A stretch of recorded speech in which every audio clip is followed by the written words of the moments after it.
Après la fin des travaux de la commission spéciale, la bataille de l'Assemblée va encore se durcir. Ça va être quoi, un chemin de croix pour le gouvernement pour faire passer cette réforme? Reprise des débats en séance plénière lundi 17, qui coïncide d'ailleurs avec un appel à une nouvelle manifestation, avec finalement un peu ce paradoxe, un texte fondateur du quinquennat d'Emmanuel Macron qu'il revendique comme tel, mais aussi aujourd'hui cette volonté de tourner un peu la page, de passer à autre chose pour embrayer sur d'autres thématiques. Ça aussi, c'est la volonté présidentielle. Le président qui le dit à ses députés, à sa majorité, l'opinion demande des décisions, on a marre du flottement. Message donc passé notamment mardi soir, on s'en souvient.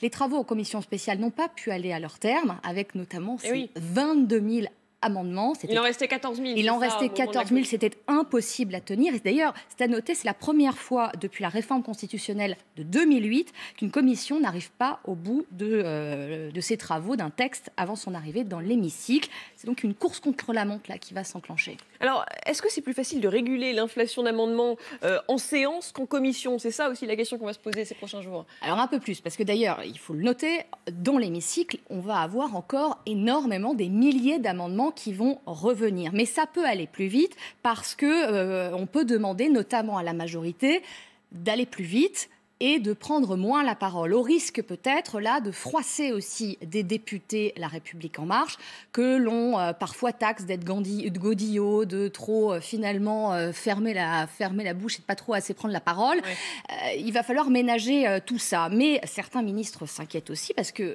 si en commission il y a eu 22 000 amendements, là le chiffre peut doubler, ça peut être infini et le chemin de croix pour le coup est vraiment là. Il est prévu déjà 84 heures de débat, mais au sein de l'exécutif, on n'exclut pas de siéger tous les jours, week-end compris, pour tenir ces délais, quitte aussi à travailler durant les vacances parlementaires, juste avant les municipales. Rien ne dit que les délais sont tenus, d'autant qu'un Jean-Luc Mélenchon est bien, pardonnez-moi l'expression, chaud pour continuer. Il est déterminé. Il est déterminé. Il l'assume d'ailleurs. Et il l'assume complètement pour continuer finalement son rôle de guérilleros. On l'écoute. On va déposer des amendements de type nouveau par rapport à ceux qu'on a déposés pour faire suite à la discussion. On va évidemment entrer dans tous les détails, aucun ne leur sera épargné. Ça va donc prendre des semaines et des semaines et des semaines, pendant lesquelles le mouvement social va lui aussi pouvoir s'étendre. Ça va durer, je vous préviens d'avance, ça va durer. Et il y a une chose qui ne changera pas, c'est notre détermination.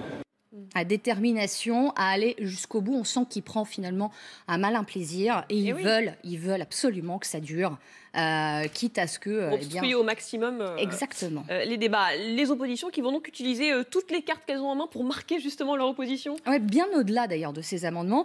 C'est assez technique, je ne vais pas rentrer dans les détails ce matin, mais il compte bien jouer de toute la palette que leur offre le droit parlementaire.